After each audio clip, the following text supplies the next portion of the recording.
For many people, life in mid 20th century America followed a path that felt almost invisible while you were living it. There were no big decisions announced out loud, no dramatic turning points, no moments where you stopped and said, "This will matter later." Things simply happened, one year at a time. He grew up in a small industrial town where almost everyone knew each other. The kind of place where houses looked similar, streets were quiet after sunset, and work defined more than just income. It defined identity. His father worked with his hands. So did his uncles. Neighbors left their homes at the same hour each morning and returned at the same time each evening. Work wasn't discussed as a passion. It was discussed as a responsibility. You worked because that's what adults did. By the time he finished school, the path ahead felt obvious. College wasn't part of the conversation. Neither was moving far away. There was a factory at the edge of town. It had been there longer than anyone could remember. People said it was stable. They said it was reliable. They said if you got in there, you were set. So he applied, and he got the job. His first day started before sunrise. He walked through the gates with dozens of others, all moving quietly, still half asleep. Inside, the air smelled of metal, oil, and dust. Machines filled the space with a constant noise that never fully faded, even during breaks. He was nervous, not because the work was difficult, but because he didn't want to make mistakes. Mistakes slowed things down. Mistakes embarrassed you in front of men who had been there for years. The work itself was repetitive. The same motions over and over. The same station. The same rhythm. At first, his hands ached. His shoulders burned. He came home exhausted. But slowly, the body adapted. What once felt heavy became familiar. What once felt overwhelming became routine. There was comfort in that. Outside the factory, life moved forward quietly. He married young. Most people did. They bought a modest house not far from his job. Nothing fancy, just enough space. Bills were paid on time. Groceries were affordable. Weekends were predictable. This was considered success. Not extraordinary success, but good, honest ability. Years passed. He learned every sound the machines made. Which ones were normal? Which ones meant something was wrong? He knew how long each task should take without looking at the clock. He knew which coworkers liked to talk and which preferred silence. There was a sense of belonging that came from knowing your place. Not everyone understands that now, but back then it mattered. The factory became more than a job. It structured his days. It shaped his sense of time. Holidays felt different because work stopped. Sundays felt quieter because Monday always waited. The factory gave the town its rhythm. Shift changes determined traffic. Paydays filled local stores. Vacations were planned around shutdown weeks. Everything connected back to that building. He never imagined leaving. Why would he? The factory had been there his whole adult life. It had supported his family. It had given him purpose. People didn't talk about alternatives. They talked about retirement. That was the goal. Work long enough. Stay loyal. And one day, you would be rewarded with rest. Looking back, the signs were subtle. A delayed shipment here. A canceled order there. But at the time, none of it felt alarming. Factories had slow periods. That was normal. Besides, this one had survived recessions, strikes, and decades of change. Why would it stop now? He continued showing up each morning. Same jacket, same coffee, same walk. Life felt solid, unchanging, reliable, and that was exactly what made what came next so hard to understand. By the time he reached his 40s, the factory no longer felt new. It felt permanent. The nervousness of the early years had disappeared, replaced by confidence that came from repetition. He didn't need instructions anymore. He didn't need supervision. He knew what to do before anyone asked. That kind of certainty has weight to it. It settles into you, makes you believe things will continue exactly as they are. His children were growing up. Mornings became louder. Shoes by the door. Lunch bags on the counter. Quick conversations before everyone rushed off to where they needed to be. He left for work before they woke up. He came home while they were still full of energy. Dinner was simple. Conversation was ordinary. But ordinary didn't mean unimportant. At the factory, he had become one of the men others relied on. New hires watched him quietly, learning by observation. If something went wrong, they came to him first. He didn't talk much about his job. Most people didn't. Work wasn't something you explained. It was something you did, and doing it well was enough. The town still revolved around the factory. Local businesses depended on it.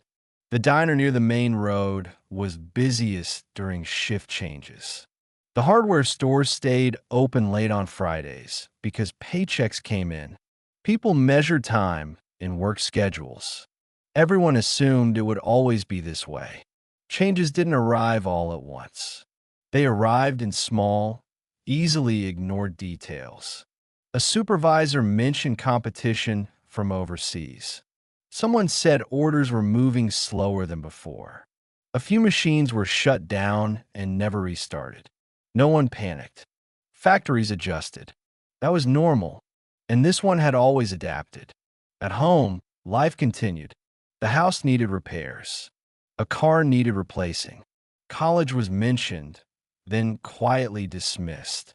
Money wasn't abundant, but it was predictable. Predictability felt like security. As the years passed, retirement began to feel real. Not immediate, but possible.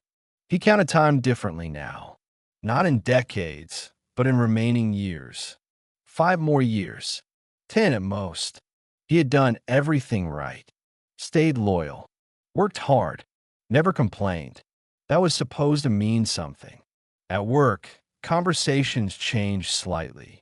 Not openly, just in tone. People spoke more carefully. Meetings lasted longer. Decisions took more time.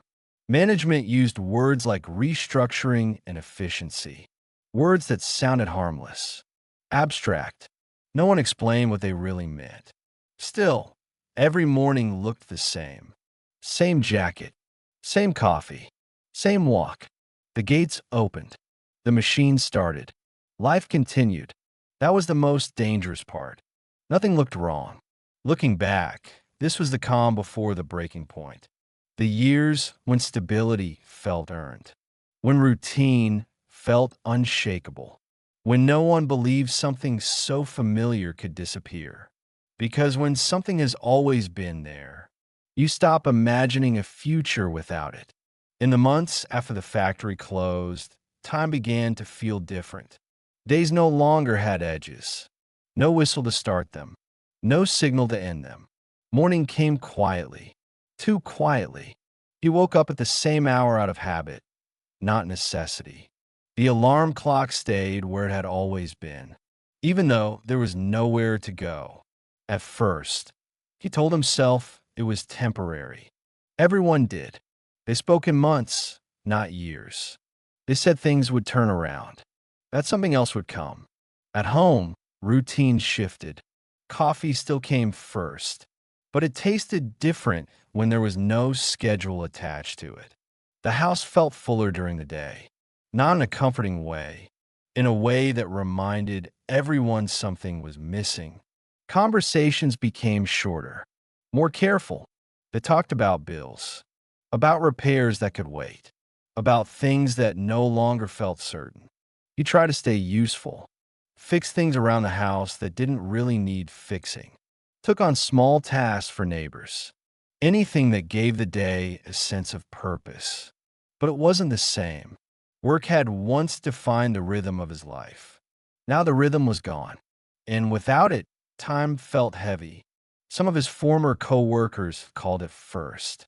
They shared rumors, possible openings, temporary jobs. But as weeks turned into months, the calls became less frequent.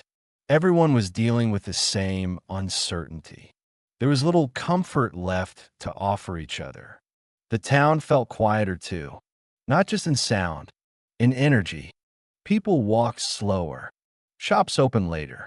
The diner that once buzzed in the mornings now had empty tables. The absence of the factory wasn't just economic. It was emotional.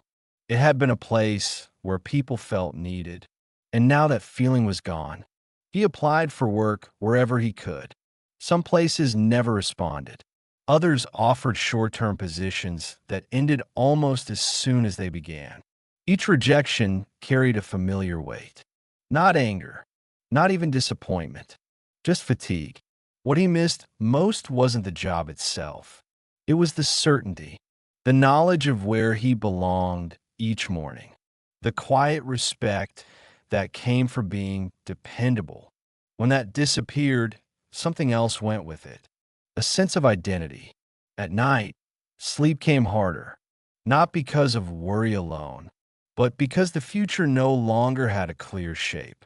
He lay awake thinking about years spent doing everything right, showing up, staying loyal, believing stability was something you earned.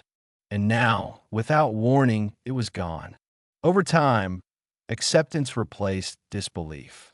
Not quickly, not easily, but slowly. He learned to measure his days differently, not by shifts or schedules, but by smaller things. A walk, a conversation, a repaired fence. Life continued, just in a quieter way. This was the part of the story no one talked about. Not the closing itself, but what came after. The long adjustment, the silent recalibration, the moment when you realize the life you built will never return to what it was. The morning it happened felt ordinary at first. Same sky, same quiet streets, same walk toward the factory gates. Nothing warned him that this day would be different. But when he reached the entrance, something was wrong. The gates were closed. No engines running. No familiar noise spilling into the street. Just silence. And a single piece of paper taped to the fence. People arrived one by one, slowing as they noticed the same thing. Some stood close to the gate, reading the notice again and again. Others stayed back, arms crossed, eyes fixed on the building. Temporary shutdown, it said. No explanation. No timeline. Just those two words. No one knew what to do. There was no supervisor to ask. No meeting to attend. 32 years of routine had prepared them for almost anything. Except this. They waited for hours. Then they went home. Days passed. Then weeks. The phone never rang. At first, everyone believed it was truly temporary. Factories paused operations sometimes. That was normal, but slowly hope thinned. When the announcement finally came, it wasn't dramatic. There was no gathering, no speech, just a letter. Operations would not resume. The factory was closing permanently. Just like that. Inside the building, the lights went out one last time. Machines that had run for decades were shut down. Some were sold. Others left to gather dust. The space emptied quickly. What had once been full of movement, noise, and purpose became hollow. Life after the factory felt unfamiliar. Time stretched. Mornings had no urgency. Days had no shape. He searched for work, applied where he could, accepted short-term jobs when they came. None of it lasted. None of it felt meaningful. It wasn't just the work he missed. It was the structure. At home, conversations changed. Plans were postponed. Purchases reconsidered. The house felt smaller. Not physically, but emotionally. The certainty that once filled the rooms had quietly left. The town changed too. Families moved away. Stores closed earlier, then closed entirely. The diner near the factory lost its morning crowd. The hardware store cut back its hours. Everything slowed. The factory remained empty, weathered, a massive brick reminder of something that had once seemed permanent. People drove past it without stopping. Some avoided looking at it all. Years later, he passed it on his way somewhere else. The fence rusted, windows broken. Nature slowly reclaimed the space. He didn't stop. He didn't need to. Some memories are clearer from a distance. This was never a famous story. No headlines announced it. No documentaries recorded it. But it happened, over and over, in towns like this, to people like him. Lives built carefully around work that disappeared without warning. History often remembers big events, wars, crashes, movements, but it forgets the quiet endings, the ordinary lives that changed when the gates closed. This story was inspired by the real experiences of working people across America, men and women who did everything they were told was right, and still watched everything familiar disappear. Before we forgot,